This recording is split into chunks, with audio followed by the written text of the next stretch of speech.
बार स्वागत है आपका ईटी नाउ स्वदेश पर। मैं हूं आपके साथ पूजा त्रिपाठी और आप देख रहे हैं हमारी खास पेशकश टैक्स मंत्रा। और इस शो में आप हमारी आपकी जो टैक्स से जुड़ी उलझने हैं वो इस शो में हम सुलझाने की कोशिश करेंगे। हमारे साथ कुछ ही देर में एक्सपर्ट भी शामिल होंगे जिनसे कि हम सवाल पूछेंगे। और इसी के साथ अगर आपकी भी कुछ उलझने हैं, कुछ सवाल हैं, तो वो आप हम तक पहुंचा सकते हैं। नंबर लगातार आपके स्क्रीन पर फ्लैश होता रहेगा, साथ ही मेल आईडी भी हमारी फ्लैश होती रहेगी, उसके जरिए आप अपने सवाल हमें पूछ सकते हैं। और साथ ही अपने सवाल को वीडियो भी कर सकते हैं, उसका वीडियो भी एक छोटा सा क्लिप बनाकर भी हमें भेज सकते हैं और वो हमें व्हाट्सएप या ईमेल कर सकते हैं। चलिए अब आज शो की शुरुआत करते हैं। और आज का टॉपिक जो है वो थोड़ा इंटरेस्टिंग है, शायद थोड़ा टेक्निकल भी होगा, लेकिन इसकी भी जानकारी आपको होना काफ़ी ज़रूरी है, जिससे कि आपको आगे चल के मदद मिल सके इससे, और आप टैक्स कैसे बचा सकते हैं ये भी समझने में काफ़ी आसानी होगी।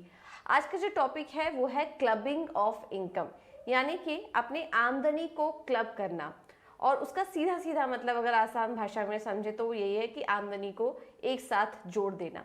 अब इसको कैसे किया जाता है? इसमें ऐसा होता है कि किसी व्यक्ति की इनकम में किसी दूसरे व्यक्ति की आमदनी को मिला दिया जाता है, जिसको कि क्लबिंग ऑफ इनकम कहते हैं आसान भाषा में। लेकिन इसमें बहुत सारी टेक्निकलिटीज हैं, बहुत सारे नियम हैं इससे जुड़े, जो कि हम आज समझने की कोशिश करेंगे। और हमारे साथ जुड़ चुके हैं जाने माने टैक्स एक्सपर्ट बलवंत जैन।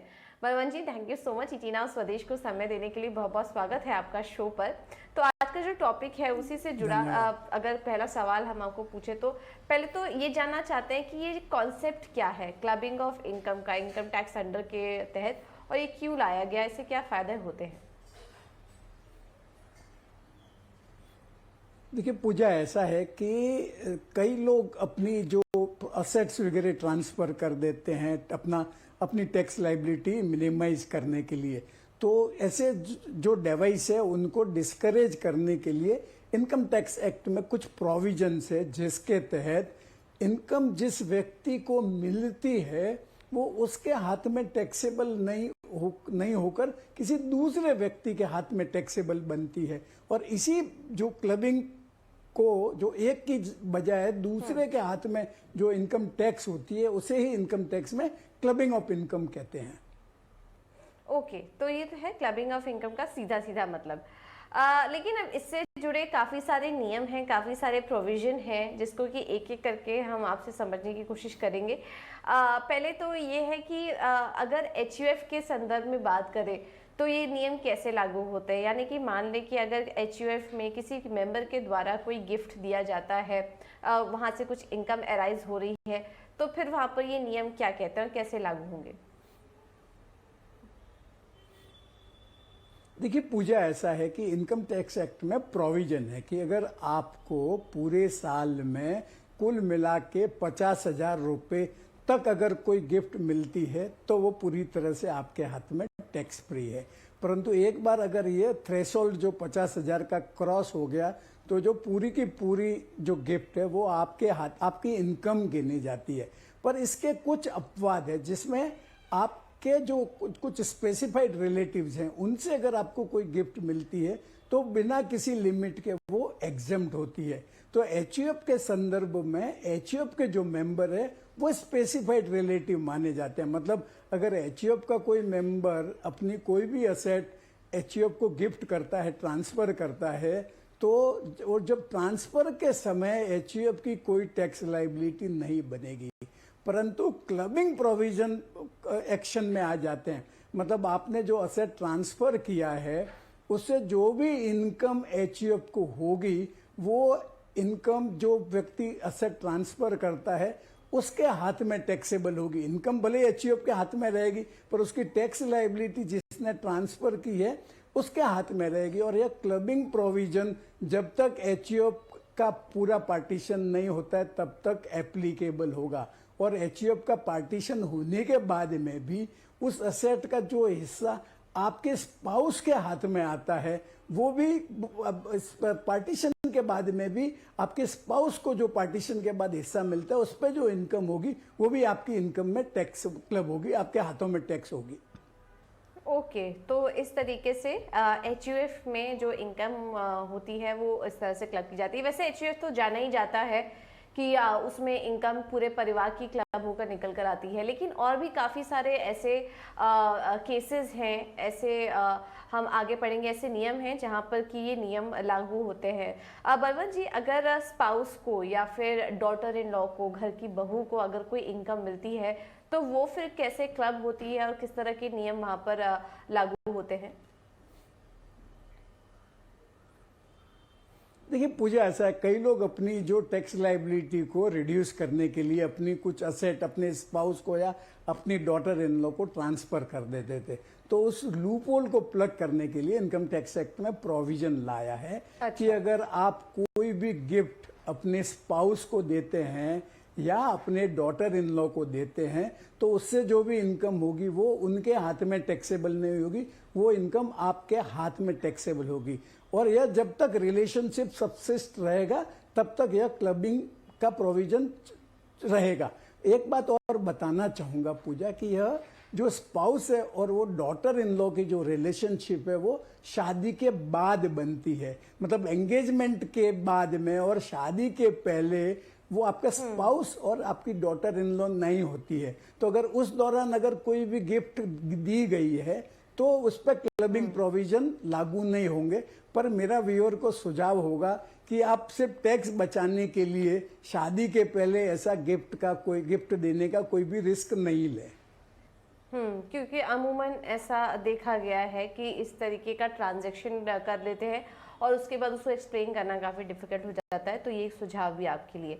अच्छा बलवंत जी, ऐसे भी केसेस क्या होते हैं कि कभी कोई एसेट ट्रांसफ़र कर दिया गया लेकिन वो रिवोकेबल ट्रांसफ़र है, यानी कि वो कभी भी वापस लिया जा सकता है, और इनकम का ट्रांसफ़र हो चुका है लेकिन एसेट का ट्रांसफ़र नहीं हुआ, इस तरह के भी क्या कुछ ट्रांजैक्शन होते हैं? और फिर ऐसे में क्लबिंग के नियम क्या कहते हैं?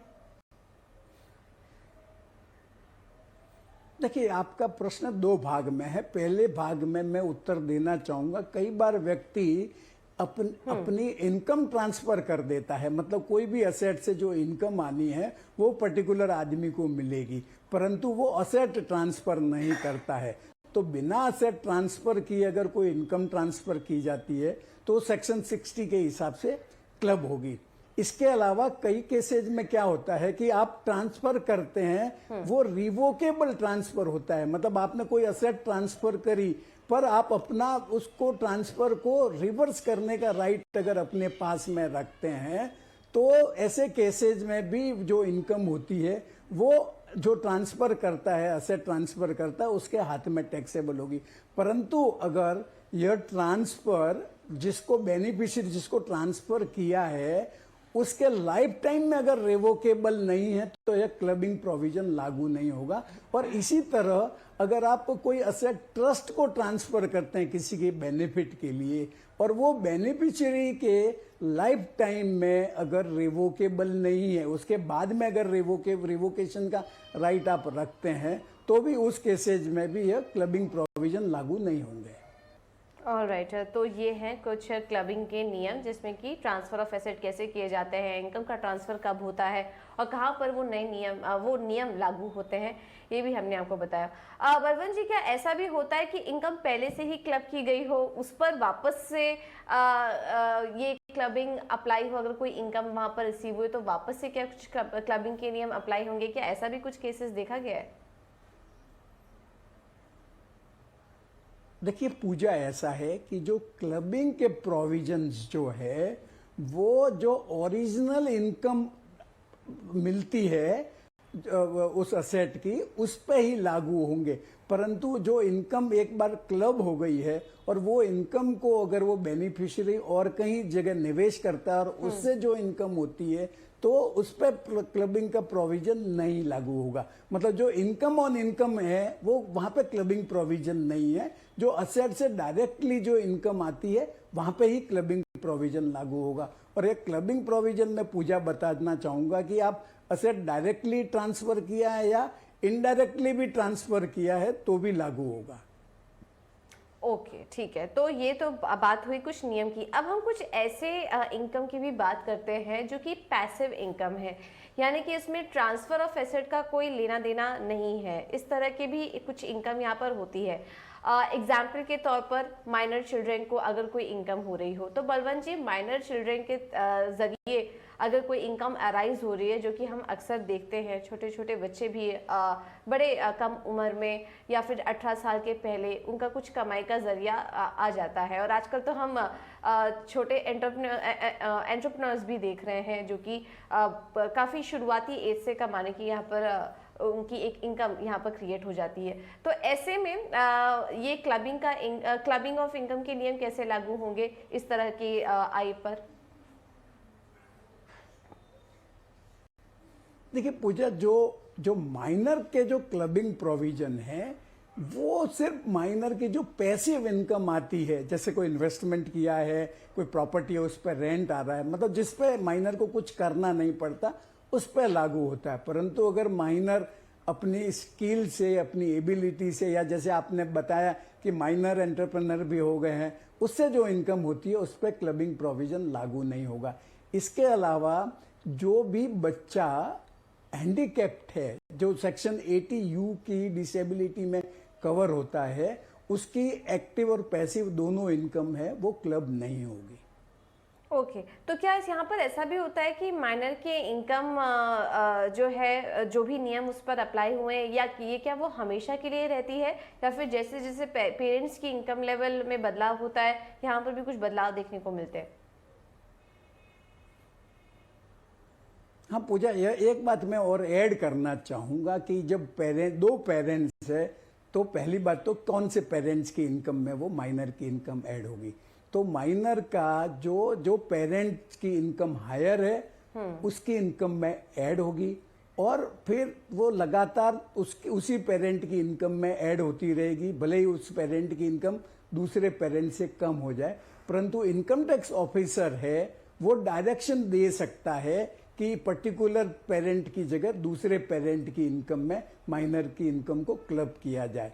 और माइनर की जो इनकम क्लब होती है पेरेंट्स के हाथों में, उस पर माइनर चाइल्ड 1500 रुपये का एग्जम्पशन है। मतलब 1500 रुपये तक अगर माइनर की इनकम होती है और क्लब होती है तो कोई एडिशनल टैक्स लाइबिलिटी पेरेंट्स की नहीं बनेगी, और उसके ऊपर जितनी भी होगी उसमें से 1500 रुपये कम करने के बाद में जो है उस क्लब इनकम पे टैक्स की लाइबिलिटी बनेगी पेरेंट की। ओके, ठीक है। एक और केस आपसे डिस्कस करना चाहेंगे। अब अगर कोई स्पाउस जो है वो ऐसे कंसर्न में काम कर रही है जहां पर कि उनको इनकम मिल रही है by the way of salary, commission, इसके थ्रू उनको सैलरी मिल रही है, और ऐसे कंसर्न में जहां पर आपका कोई सब्सटेंशियल इंटरेस्ट है या फिर कोई वोटिंग राइट है, या आप ही कंसर्न में वो काम कर रही है, तो ऐसे में क्या नियम लागू होंगे? देखिए पूजा, ऐसा है कि अगर आप कोई कंपनी में या कोई भी पार्टनरशिप फर्म में या आपकी खुद की प्रोप्राइटरी फर्म है, मतलब जहाँ पे अगर कंपनी है, लिमिटेड, प्राइवेट लिमिटेड है, तो वहाँ 20% से ज़्यादा का वोटिंग शेयर है। पार्टनरशिप फर्म है तो 20% से ज़्यादा का अगर प्रॉफिट शेयरिंग, प्रॉफिट का आपका हक है, अगर उससे ज़्यादा है, तो उस केस में आपके स्पाउस को वहाँ से भले सैलरी मिले, कमीशन मिले, कोई भी टाइप का इनकम मिलेगा, वो इंटरेस्ट की इनकम को छोड़ के वो इनकम जो है वो जिसका सब्सटेंशियल इंटरेस्ट है उस कंसर्न में, उसके हाथ में ऐड होगा।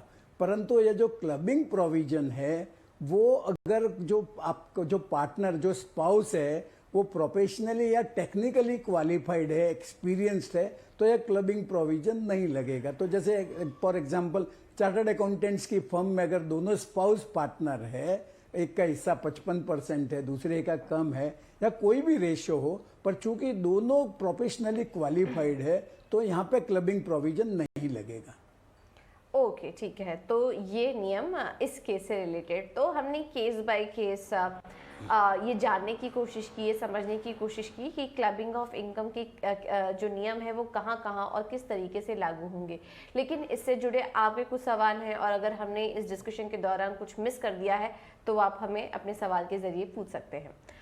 लेकिन चलिए, जो सवाल हमें इस वक्त आए हैं एक एक करके वो भी शामिल कर लेते। कुछ दर्शकों ने हमें सवाल भेजे हैं, और पहला सवाल जो आया है वो एक दर्शक का है जिसमें कि वो कह रहे हैं कि वो एक एचयूएफ के कर्ता हैं जो कि 1987 में क्रिएट हुई थी, जब उनके पुत्र पैदा हुए थे, बेटे हुए थे 2014 में। माफ कीजिएगा, उनके पुत्र पैदा हुए थे और 2014 में उनके बेटे की शादी हो गई और वो अपनी वाइफ के साथ सेपरेट रह रहे हैं। इनकी एक और मैरिड डॉटर है जो कि अपने हस्बैंड के साथ रह रही है और ये अपने वाइफ के साथ रह रहे हैं। अब ये अपने जो बेटे हैं उनको एचयूएफ से हटाना चाह रहे हैं और एचयूएफ के एसेट्स भी उनको वहां पर शायद कुछ पार्टिसिपेट नहीं कर चाह रहे कि वो इसमें कोई भी हिस्सेदारी यहाँ पर रखें। तो इसके लिए क्या प्रक्रिया है, क्या नियम है, ये जानना चाह रहे हैं। बलवंत जी, क्या करना चाहिए इन्हें? देखिए पूजा, एक बात बताता हूं मैं कि जो 2005 में जो हिंदू सक्सेशन एक्ट का अमेंडमेंट हुआ है, उसके बाद में लड़की भी, बेटी भी आपकी को पार्टनर हो गई है। उसके पहले सिर्फ बेटा ही को पार्टनर था, अभी बेटी और बेटे दोनों के हक बराबर हो गए हैं। तो एज ए को पार्टनर बेटी हो या बेटा हो, उनका हक बनता है कि वो आपसे आपकी एचयूएफ में जो प्रॉपर्टी है उसका पार्टीशन क्लेम करे और कहे कि मुझे मेरा हिस्सा दे दीजिए। तो जैसे ये भाई साहब चाह रहे हैं कि उनके बेटे को कोई हिस्सा नहीं मिले, तो यह ऐसा नहीं कर सकते, क्योंकि आप अपने बेटे को एचयूएफ की प्रॉपर्टी में उसका जो शेयर है उससे बेदखल नहीं कर सकते। इवन जो आपकी जो भी को पार्टनर है एचयूएफ के, वो अपने हिस्से को वसीयत के जरिए भी किसी दूसरे को ट्रांसफर कर सकते हैं। परंतु हाँ, एक बात बताना चाहूंगा कि अगर आपकी कोई खुद की अर्जित की हुई संपत्ति है तो उस पर आपका बेटे का कोई भी हिस्सा मांगने का हक नहीं बनता है। तो आप चाहे तो आप जब तक जिंदा हैं तब किसी को भी ट्रांसफर कर सकते हैं, या वसीयत के जरिए भी आप अपने बेटे को एक्सक्लूड करके और किसी को दे सकते हैं। परंतु अगर आपने जब तक आप जिंदा है तब तक ट्रांसफर नहीं की है, या आपने वसीयत के जरिए अगर आपकी प्रॉपर्टी डिस्पोज ऑफ नहीं की है, तो आपकी डेथ के बाद में आपके बेटे का भी हक बनता है। और आपकी जैसे ही डेथ हो जाएगी वैसे ही जितने लीगल हेयर्स हैं उसमें बराबरी में जो हिस्सा है वो उनको पास ऑन हो जाएगा। मतलब डेथ होते ही जो लीगल हेयर है वो जो अपना शेयर है पेरेंट्स की प्रॉपर्टी में इनहेरिट कर देते हैं। उसके लिए कुछ क्लेम भी करने की जरूरत नहीं पड़ती है। तो इन सब बातों का ध्यान रखिए। अपने एचयूएफ के अंडर में जो भी आपके एसेट्स हैं और जो आपके निजी एसेट्स हैं उसको डिफाइन कर लीजिए। निजी एसेट में आप ऐसा कर भी सकते हैं, लेकिन एचयूएफ में उनका पूरा हिस्सा बनता है, तो वहाँ से आप उनको बेदखल नहीं कर सकते और इससे जुड़े कोई नियम भी नहीं है। इतनी ही मदद हम आपको कर पाएंगे। अब आगे बढ़ते हैं। एक और सवाल हमें आया है और इनके पिता से इन्हें कुछ ज्वेलरी मिली थी शादी के समय, जिसे कि वो अब बेचना चाहती हैं। ज्वेलरी क्योंकि गिफ्टेड है तो इनके अनुसार टैक्स तो उस पर नहीं लगेगा, क्योंकि वो पिता द्वारा गिफ्टेड ज्वेलरी है तो उस पर टैक्स नहीं लगना चाहिए, ऐसा उनको जानकारी है। तो इस पर ये आपकी गाइडेंस चाह रही हैं। बलवंत जी, क्या सजेस्ट करेंगे? और ये जो टैक्स नहीं लगने वाली बात है, क्या ये सही है? देखिए, ऐसा है कि सिर्फ पिता से मिलने वाली नहीं, शादी के समय जो दूल्हा और दुल्हन है उनको किसी से भी कोई भी गिफ्ट मिले तो वो उस पर कोई भी टैक्स लाइबिलिटी नहीं बनती है, वो एग्जम्प्ट मानी जाती है। परंतु जब भी आप ये जैसे ज्वेलरी मिली है इनको, और जब भी ये ज्वेलरी आप बेचोगे तब उस पर आपको टैक्स भरना पड़ेगा। और अगर आपका जो होल्डिंग पीरियड है वो 36 महीने से ज़्यादा है तो वो लॉन्ग टर्म कैपिटल गेन माना जाएगा। होल्डिंग पीरियड के लिए आपके फादर के पास कितने समय वो ज्वेलरी रही और आपने कितने समय रखने के बाद बेची, वो दोनों पीरियड ऐड करने के बाद में वो कैपिटल गेन का कंपटीशन होगा। और अगर 36 महीने से ज़्यादा है तो इंडेक्सेशन का बेनिफिट आपको मिलेगा और इसके हिसाब से आपको 20% के हिसाब से टैक्स भरना पड़ेगा। अगर शॉर्ट टर्म है तो वो आपकी रेगुलर इनकम मानी जाएगी और उस पर आपको टैक्स भरना पड़ेगा। और अगर आपका ये लॉन्ग टर्म गेन है, अगर कुल होल्डिंग पीरियड 36 महीने से ज़्यादा है तो आप चाहें तो वो पैसा घर खरीदने के लिए निवेश कर सकते हैं, तो उस पर भी आपको कैपिटल गेन का एग्जम्पशन मिल जाएगा। ओके, ठीक है। तो ये राय आपके लिए। अब एक और सवाल ले लेते हैं, और ये सवाल हमें लॉन्ग टर्म कैपिटल गेन से जुड़ा आया है और इससे जुड़े टैक्स के मामले पर है। रेसिडेंशियल हाउस की बिक्री पर इनको 40 लाख का लॉन्ग टर्म कैपिटल गेन इन्होंने कमाया। अब इसमें से 20 लाख का निवेश ये NHI बॉन्ड्स में करने की योजना है, और बाकी जो 20 लाख का है वो रेसिडेंशियल हाउस प्रॉपर्टी में इस्तेमाल करना चाहते हैं। तो 50 लाख का इन्होंने घर भी देखा है, लागत आ रही है उसकी। 20 लाख मार्जिन मनी के तौर पर देना चाह रहे हैं, और बाकी जो बचे 30 लाख है उसके सामने होम लोन लेंगे। तो अब ये जानना चाह रहे हैं कि 20 लाख के सामने क्या कोई वो एग्जेम्पशन क्लेम कर सकते हैं? देखिए पूजा, ऐसा है, बड़ा इंटरेस्टिंग केस है इनका जैसे 40 लाख का कैपिटल गेन है और उसके सामने वो 50 लाख का घर खरीद रहे हैं। तो सेक्शन 54 के हिसाब से अगर आप कोई रेसिडेंशियल हाउस प्रॉपर्टी बेचते हैं और अगर लॉन्ग टर्म कैपिटल गेन हुआ है, तो आपको सिर्फ लॉन्ग टर्म कैपिटल गेन ही दूसरी रेसिडेंशियल हाउस प्रॉपर्टी में इन्वेस्ट करना पड़ता है। क्योंकि इनका long term capital gain 40 lakh रुपया है और घर खरीद रहे हैं वो 50 लाख का है। अब वो घर खरीद रहे हैं, उसमें आप भले आपका पैसा लगाए या आप होम लोन ले, आपको तो आपकी घर की कॉस्ट कितनी है वो ही कंसीडर किया जाएगा। और चूंकि आपकी कॉस्ट घर की ज़्यादा है और आपका कैपिटल गेन कम है, तो आप मेरे हिसाब से आपको और कोई निवेश करने की ज़रूरत नहीं है, आपको NHI बॉन्ड में भी पैसा डालने की ज़रूरत नहीं है। ओके, ठीक है। तो ये राय आपको दे दी गई है। चलिए, एक और सवाल आया है, और ये सवाल तो काफ़ी लोगों के मन में होता है। हमारे जो अगले दर्शक हैं वो 30% की टैक्स कैटेगरी में फॉल करते हैं। ATC का जो 1.5 लाख का टैक्स एग्जेम्पशन है वो पूरा इस्तेमाल कर चुके हैं, एग्जॉस्ट हो चुका है वो सेक्शन। तो अभी जानना चाह रहे हैं कि क्या कोई और तरीका है जिसके जरिए वो टैक्स क्लेम कर सकते हैं, लाइक इंटरेस्ट पेमेंट या बैंक को जो भी वो EMI दे रहे हैं, क्या उसके सामने वो अपना टैक्स लाइबिलिटी थोड़ी कम कर सकते हैं? वो जो टैक्स पेयर जिन्होंने सेक्शन 80C का 1.5 लाख एग्जॉस्ट कर दिया है और अगर वो इंडिविजुअल है, तो वो 50,000 रुपये का अलग से सेक्शन 80 CC1B में 80D CCD 1B में NPS में डाल के एक्सक्लूसिव डिडक्शन क्लेम कर सकते हैं। मतलब 1.5 लाख वो हो गया, 50,000 ये कर सकते हैं। जहां तक प्रश्न है होम लोन लेके टैक्स बेनिफिट लेने का, तो मेरे हिसाब से आपको होम लोन तभी लेना चाहिए जब आप सच में घर खरीदने की सोच रहे हैं। टैक्स बचाने के लिए इतना बड़ा कमिटमेंट करने की जरूरत नहीं है। परंतु अगर आप घर खरीद रहे हैं होम लोन लेके, तो आपको उस पर जो इंटरेस्ट पेमेंट कर रहे हैं, भले वो रेसिडेंशियल प्रॉपर्टी है या कमर्शियल प्रॉपर्टी है, अगर आप खुद रह रहे हैं तो 2 लाख रुपए का डिडक्शन मिलेगा। अगर आप उसको लेट आउट दे कर रहे हैं तो उस पर जो किराया आता है उस पर 30% के डिडक्शन के बाद उसके सामने जितना इंटरेस्ट पेमेंट कर रहे हैं वो पूरा का पूरा डिडक्शन मिलेगा। परंतु आपका जो हाउस प्रॉपर्टी का लॉस है वो आपकी दूसरी इनकम के सामने सिर्फ 2 लाख रुपए तक ही एडजस्ट हो पाएगा, और जो बाकी का लॉस है वो अगले 8 साल आप कैरी फॉरवर्ड कर सकते हैं। जहां तक प्रश्न प्रिंसिपल रीपेमेंट का है, जो होम लोन का, अगर आपने बैंक वगैरह से होम लोन लिया है और आप ATC में उसका 1.5 लाख रुपए तक डिडक्शन कर सकते हैं।